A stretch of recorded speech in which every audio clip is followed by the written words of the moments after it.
Hello दोस्तों, स्वागत है आप सभी का द फिल्म डिकोडर में। तो आज मैं आपको एक बहुत ही यूनिक स्लैशर मूवी को एक्सप्लेन करने वाली हूँ। चलिए शुरू करते हैं आज का एक्सप्लेनेशन। मूवी की शुरुआत में हम एक कपल को देखते हैं जो कि नींबू पानी पी रहा था। तभी वहाँ पर उनके घर में काम करने वाला कारपेंटर आकर उनसे पीने के लिए नींबू पानी मांगने लगता है, लेकिन वो कपल इतना ज्यादा रूड था कि वो उसे कुछ भी देने से साफ इनकार कर देते हैं। तब कारपेंटर को उनकी बातों से इतना गुस्सा आता है कि वो एक हथियार से पहले तो हस्बैंड को मार डालता है और फिर वो उसकी वाइफ के पैर को तोड़कर उसको भी मौत के घाट उतार देता है। इसके बाद हमें पता चलता है कि दरअसल ये तो एक वीडियो क्लिप है जिसे 3 लड़के ड्वाइट, जैक और टिम देख रहे थे। इनके साथ सैम नाम की लड़की और इन चारों बच्चों के केयर टेकर कैट और जेफ भी शामिल थे। दरअसल ये दोनों केयर टेकर उन चारों बच्चों को पनिशमेंट के तौर पर एक गाँव में सर्विस देने के लिए ले जा रहे थे। रास्ते में सैम कुछ बच्चों को नोटिस करती है जो कि किसी पुतले के साथ मारपीट कर रहे थे, लेकिन हैरानी की बात यह थी कि वो पुतला मूव कर रहा था मानो वो कोई इंसान हो। खैर वो लोग उसे इग्नोर करके आगे बढ़ जाते हैं। अब थोड़ी ही देर में वो लोग टाउन पहुंच चुके थे जहां केयर टेकर जेफ उन्हें एक कॉटेज में लेकर जाता है जो कि किसी खंडर जैसा नजर आ रहा था। वहां पहुंचते ही जेफ सभी के फोन कलेक्ट करके अपने पास रख लेता है ताकि कोई भी मस्ती ना करे। अब जब वो लोग घर के अंदर जाते हैं तो देखते हैं कि पूरे घर की हालत बहुत ही ज्यादा खराब है, मानो कई सालों से वो घर किसी ने नहीं खोला। इसलिए जेफ सभी को वहाँ की साफ सफाई करने को कहता है। अब सारी साफ सफाई करने के बाद रात के समय वो लोग एंजॉय करने के लिए पास के ही बार में जाते हैं, पर जैसे ही वो लोग बार के अंदर एंटर करते हैं वहाँ मौजूद सभी लोग उन्हें अजीब तरह से घूरने लगते हैं, जबकि वो लोग खुद ही बहुत ही ज्यादा अजीब नजर आ रहे थे। खैर उनकी मुलाकात यहाँ बारटेंडर जिम से होती है। जेफ उसे कोक का ऑर्डर देता है। तब जिम उसे कहता है कि यहाँ पर कोक नहीं मिलता, लेकिन मैं तुम लोगों के लिए ताजा नींबू पानी बनाकर ला सकता हूँ। सभी को लगता है कि कुछ ना होने से अच्छा कुछ तो है, इसलिए सभी लोग मान जाते हैं। जिसके बाद जिम नींबू पानी को सर्व करता है। तभी वहाँ पर बाहर से 2 लोग कुछ सामान लेकर आते हैं जो कि किसी डेड बॉडी जैसा लग रहा था। जिम उन्हें देखकर गुस्से से लाल हो गया था। वो उन्हें लात मार के पीछे भगा देता है। थोड़ी ही देर में जब सैम बाहर स्मोक करने के लिए जाती है तो एक लोकल लड़का आकर उसको हरास करने लगता है। तब सैम डर के बार के अंदर वापस आ जाती है और सभी को उसके बारे में बताती है। ये सुनकर जिम उस लड़के पर बहुत गुस्सा करता है और उसे बार से भी निकाल देता है। वो उन सभी से उस लड़के की हरकत के लिए माफी भी मांगता है और कहता है कि वैसे तो यहाँ के लोग बहुत ही शांत हैं, बस नए चेहरों को देखकर अजीब हरकतें करने लगते हैं। थोड़ी देर बाद सभी अपनी कॉटेज की तरफ निकल गए थे। अब अगली सुबह जेफ सभी को यूनिफॉर्म ला कर देता है और कहता है कि आज वो लोग टाउन को एक्सप्लोर करेंगे। इसके बाद वो लोग धीरे धीरे जंगल में एक ऐसी जगह पहुँचते हैं जहाँ बहुत सारी खराब ट्रेनों को रखा गया था। यहाँ कैट उन सभी को 2 टीम्स में बांट देती है। टीम ए में कैट, टिम और सैम थे, वहीं दूसरी टीम में जैक, डुएट और जेफ होते हैं। टीम ए का काम इन सभी खराब ट्रेनों में से एल्यूमिनियम निकालने का था, वहीं टीम को कॉपर ढूंढना था। अब टीम ए तो काम पे लग गई थी, लेकिन टीम बी के जैक और डुएट जेफ की बात ना सुनकर ट्रेन में ही तोड़फोड़ करने लगते हैं। इधर दूसरी तरफ सैम और टिम को थोड़ी दूर पर धुआं उठता हुआ दिखाई देता है और जब वो उसके पास देखते हैं तो उन्हें पता चलता है कि किसी ने जिंदा जानवर को आग लगाई थी। ये नजारा देखकर वो काफी हैरान थे। तभी उनकी नजर पास में बंधी हुई बकरी पर पड़ती है जिसे वो खोल देते हैं, लेकिन जैसे ही वो बकरी वहाँ से भागती है एक गाड़ी आकर उसे जोर से टक्कर मारकर उड़ा देती है। ये देखकर टिम और सैम इतना डर गए थे कि वो वापस केयर टेकर को ये बताने के लिए भागते हैं, पर तभी गांव के कुछ लोग आकर उन दोनों को ही पकड़ लेते हैं और उनके ऊपर टॉर्चर करना शुरू कर देते हैं। लेकिन तभी केट पीछे से आकर एक औजार से उन पर हमला करती है और उनसे कहती है कि वो लोग टिम और सैम को जाने दे, वरना इसका अंजाम अच्छा नहीं होगा। वो गाँव वाले उन दोनों को छोड़ देते हैं, मगर तब तक जेफ भी वहाँ पर आ चुका था और उसकी बहस गाँव वालों से काफी ज्यादा बढ़ जाती है। इसलिए जेफ गुस्से में उनके पीछे भागता है, लेकिन अचानक ही झटका लगने से उसका पैर एक पत्थर से जाकर टकराता है, जिससे वो वहीं गिर गया था और उसके पैर में इतना ज्यादा चोट लगी थी कि उसमें से खून बहे जा रहा था। कैट सभी को एम्बुलेंस को कॉल करने को कहती है, लेकिन किसी के पास फोन नहीं था क्योंकि जेफ ने पहले ही उनसे फोन ले लिए थे। केट उन लोकल से भी हेल्प मांगती है, लेकिन वो लोग उल्टा उनका मजाक बनाते हुए वहाँ से चले जाते हैं। अब इन लोगों के पास कोई ऑप्शन नहीं था, इसलिए किसी तरह वो लोग जेफ को उठाकर बार में लेकर आते हैं और जिम को एम्बुलेंस बुलाने के लिए कहते हैं। तब जिम उन्हें बताता है कि एम्बुलेंस आने में काफी ज्यादा देर हो जाएगी, इसलिए वो ही उसकी पट्टी कर देगा। वो लोग उसकी बात मानकर जेफ को टेबल पर लिटाते हैं, लेकिन तभी जिम आकर एक बड़े से चाकू से जेफ की मुंडी को काट देता है। ये देखकर सभी लोग काफी ज्यादा शॉक्ड हो गए थे, लेकिन इससे पहले कि वो संभल पाते गाँव वाले आकर उन्हें बंदी बना लेते हैं। अब जिम बाहर आकर उसी लोकल को मारने पीटने लगता है जिसने जेफ से झगड़ा किया था और जिम को लग रहा था कि जेफ की हालत उसके बेटे ने ही खराब की थी, लेकिन उसका बेटा कहता है कि उसने कुछ भी नहीं किया, वो आदमी तो खुद ही गड्ढे में गिर गया था। अब जिम सभी को कहता है कि आज रात को शो होगा जिसमें पूरे गांव वालों को फ्री में खाना दिया जाएगा। इसके बाद वो लोग जेफ की बॉडी के टुकड़े करके उसे पकाने के लिए ले जाते हैं। इधर दूसरी तरफ सभी लोग जेफ की हालत देखकर काफी ज्यादा डरे हुए थे और वो लोग वहाँ से भागने की कोशिश भी कर रहे थे, पर तभी वहाँ जिम और उसका बेटा आ जाते हैं और वो लोग उनको टॉर्चर करते हैं। इसके बाद वो लोग जैक को अपने साथ ले जाकर एक जगह पर बांध देते हैं। जैक उनसे अपनी जान की भीख मांग रहा था, लेकिन वो लोग उसकी नहीं सुनते। दूसरी तरफ जिम एक जोकर की तरह तैयार होकर वहाँ पहुँचता है जहाँ जैक को बांधा गया था। वहाँ पूरा गाँव भी पहले से ही मौजूद था। जिम उन्हें कहता है कि आज के 5 शो में से ये पहला राउंड है जो कि काफी ज्यादा मजेदार होगा। इतना बोलते ही वो स्टेज से चला जाता है और लाइट्स जैक पे फोकस करती है जो कि अपनी जिंदगी के लिए गिड़गिड़ा रहा था। तभी वहाँ पर जिम का बेटा एक मास्क पहनकर आता है और जैक के मुंह में बुरी तरह गाजर को ठूस कर चला जाता है। जिसके बाद वहाँ एक घोड़े की एंट्री होती है जो पहले तो उस गाजर को खाता है जो कि जैक के मुंह में लगी हुई थी और फिर वो गोल गोल घूमकर जैक के सिर को अपने पैरों से कुचल देता है, जिससे जैक की वहीं पर दर्दनाक मौत हो जाती है। इधर दूसरी तरफ रूम में किसी तरह डॉयट दरवाजा खोलने में कामयाब हो गया था। सभी लोग वहाँ से भाग जाते हैं, लेकिन डॉयट के भागते वक्त एक गाँव वाला उसे पकड़ लेता है और वो उसे बुरी तरह पीटने लगता है, जिससे डॉयट अधमरा हो गया था। इसके बाद वो विलेजर उसका खून चाटता है,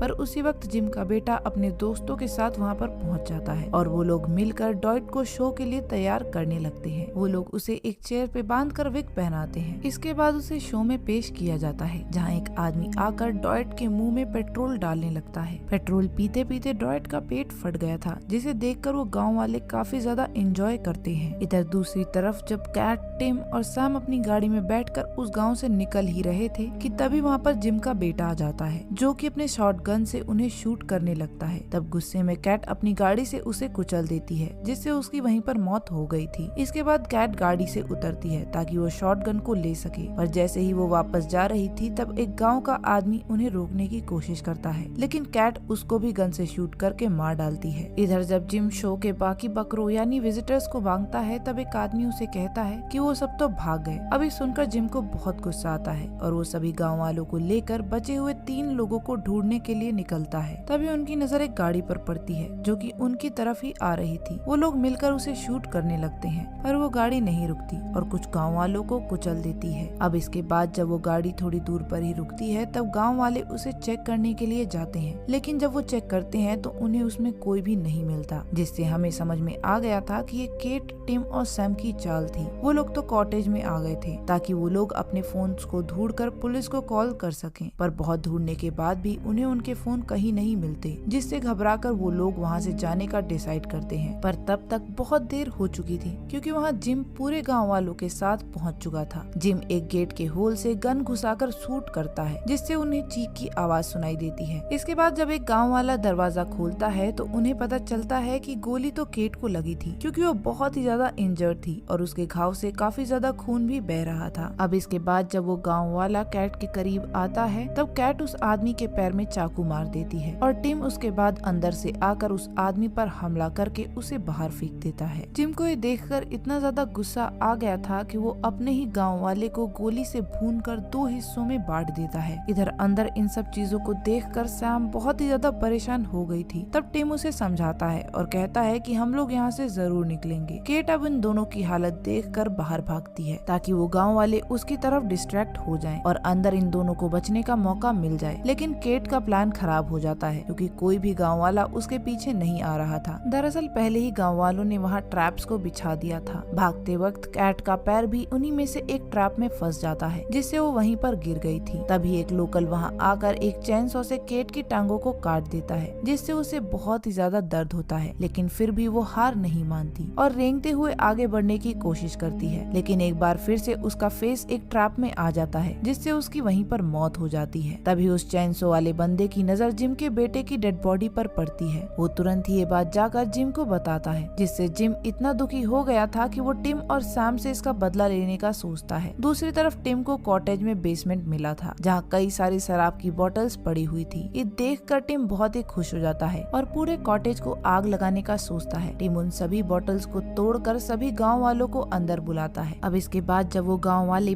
तब टिम उनके सामने एक दारू की बोतल बोतल जलाने की कोशिश करता है, पर वो नहीं जलती। ये देखकर जिम हंसते हुए उससे कहता है कि इस टाउन में कोई भी दारू नहीं पीता, सभी लोग पेशाब पीते हैं और इन बोतलों में वही भरा हुआ है। इसके बाद वो सभी गाँव वाले मिलकर टिम को बेरहमी से मौत के घाट उतार देते हैं। तभी वो लोग देखते हैं कि सैम वहाँ से भाग रही है, लेकिन उन लोगों को उससे कोई भी फर्क नहीं पड़ता क्योंकि उन्होंने वहाँ माइंस बिछाई हुई थी। तभी भागते वक्त सैम का पैर एक माइन पर आ जाता है और वो वहीं पर रुक जाती है क्योंकि उसे पता था कि अगर वो जरा सा भी हिलती तो वो मारी जाती, इसलिए वो बिल्कुल भी नहीं हिल रही थी। पर तभी वहाँ पर एक जानवर आकर सैम के पैंट के अंदर चला जाता है, जिसके चलते उसका पैर हिल गया था और उसकी वहीं पर चीथड़े उड़ जाते हैं। फिल्म के एंड में हम गाँव वालों को गाना गाते हुए देखते हैं, जो कि काफी ज्यादा खुश थे क्योंकि उन्होंने सभी को मार डाला था और हमारी मूवी यहीं पर खत्म हो जाती है। अब दोस्तों, अगर आपको ये एक्सप्लेनेशन पसंद आया है तो वीडियो को लाइक और कमेंट करना मत भूलिएगा। चैनल को सब्सक्राइब भी कर दीजिएगा क्योंकि मैं आपके लिए ऐसे ही इंटरेस्टिंग वीडियोस लाती रहती हूँ।